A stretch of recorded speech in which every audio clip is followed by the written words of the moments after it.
One thing that I had to realize about myself was that I feel like I was living my life in a template. And you know, a lot of people know about me, it's like I get frustrated when like things don't go a certain way that I wanted it to go when I originally planned it. And the thing about life is that you can't live in a template. You can't live in a box. You can't live in a mold. And then, you know, if you look at the Grand Canyon, what makes this so beautiful is that nothing looks the same. What makes it so beautiful is that, you know, there's craters here, there's craters there, there's trees growing over here, you know, the sun is here, but it's not here. And that's what makes everyday life beautiful. When you look at flowers, you know, no flower looks the same, but they're all beautiful. You know, I was conversing with a woman, and I was joking with her, and I was telling her how, you know, none of her children look the same.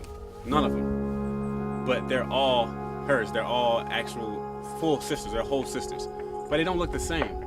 And in that conversation, I realized that that's beautiful. You know, one is tall and skinny, and one is lighter skinned and short, and one isn't skinny and dark skinned. And I think that's what we got to understand. You know, your relationships with people, you know, your relationships with things, your relationship with life, everything that you do, you should aim and strive for it to be different.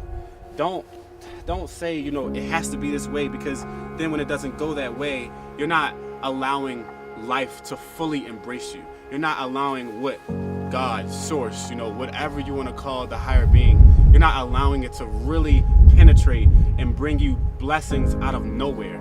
You know, you sit here and say, well, I'm going to be a millionaire in the next year. All right, you just set a template. Well, what if Source wanted to make you a millionaire tomorrow?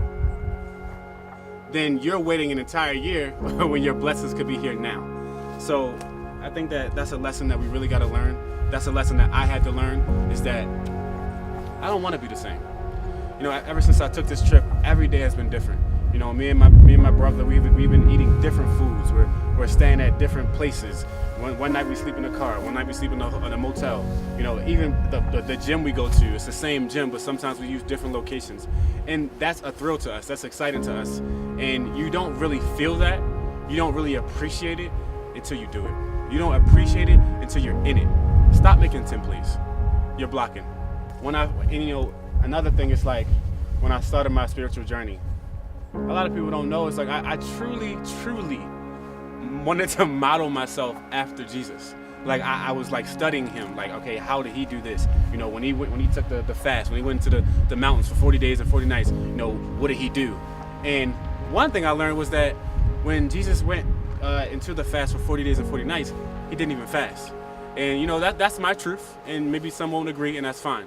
But the more I went on this path, I realized that, one, it didn't even take me that long to get to the point where I am now. And the way it happened was just so miraculous. It was so not usual. You know, I sit here and I went to a town. I'm thinking I'm gonna go to the town of Sedona, Arizona, and when I get there, I'm just gonna feel all this energy and, you know, just feel a blast of extraterrestrial, if that's how you want to put it. But it's like, I went into a crystal shop and I went into a meeting with a guy, and his class was called Enlightenment and Laughter. And from that class, I found out who I really was. It's like I ended this seeking, and I went into a path of enjoyment. I went into a path of fun. And I could have never predicted that. You know, when I began this journey, I'm literally a different person from when I started. And that's not something that fits in the template. And because I didn't allow myself to be in a template, I'm here now, in a place with no template. You know, maybe just in closing, just allow anything to happen. just allow, and don't close off. Because when you close off, you just don't get the fullness. And you want the fullness. You're here to be full. You're not here to be in this thing and you're this. It's like you want to be this, because in this you're allowing this. It's like so simple, and it's like I feel like I'm really illustrating it with my hands. It's like, this is what you want. You don't want this because you're blocking off this. That's it.